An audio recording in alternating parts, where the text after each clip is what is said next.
ഒരാഴ്ച നീണ്ടുന്ന ഓണാഘോഷങ്ങൾക്കൊക്കെ ഇന്ന് സമാപനമാണ്. ഇന്നിപ്പോൾ ഘോഷയാത്രയുണ്ട്. വൈകിട്ട് 4 മണിക്ക് മാനവീയം വീതിയിൽ. എന്തൊക്കെയാണ് കൂടുതൽ വിവരങ്ങൾ? ഈ ഫ്ലോട്ടുകളടക്കം വലിയ രീതിയിൽ ഇതിൻ്റെ സമാപനം, ഓണാഘോഷത്തിൻ്റെ സമാപനം അങ്ങേയറ്റം വർണ്ണപ്പൊലിമയാക്കാനുള്ള ശ്രമത്തിലാണ് സർക്കാർ. തീർച്ചയായിട്ടും സ്വപ്ന, ഒരാഴ്ചക്കാലം നീണ്ടുനിന്ന ആഘോഷ പരിപാടികൾക്കാണ് ഇന്ന് സമാപനമാകുന്നത്. നമുക്കറിയാം, ആദ്യമായി കൊണ്ടുവന്ന ഡ്രോൺ ഷോയൊക്കെ ഈ ജനങ്ങളൊക്കെ ഒരുപാട് ഇഷ്ടപ്പെട്ടതാണ്. എന്തായാലും ഇത്രയും ദിവസം നീണ്ടുനിന്ന ഈ ഒരു ഓണ പരിപാടി കാണാൻ, ഈ കനകക്കുന്നിൽ ഒരുക്കിയിട്ടുള്ള ദീപാലങ്കാരങ്ങൾ കാണാനൊക്കെ നഗരഹൃദയങ്ങളിലേക്ക് ദിവസവും ആയിരക്കണക്കിന് ജനങ്ങളാണ് വന്നത്.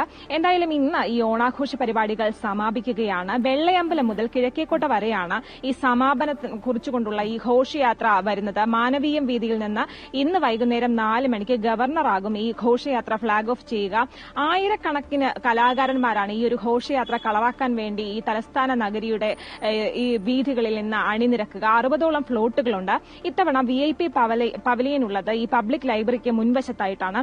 യൂണിവേഴ്സിറ്റി കോളേജിന് മുന്നിലും ഈ പബ്ലിക് ലൈബ്രറിക്ക് മുന്നിലുള്ള ഈ VIP പവലിയന് മുന്നിലുമായിട്ട് കലാരൂപങ്ങളൊക്കെ അവതരിപ്പിക്കും.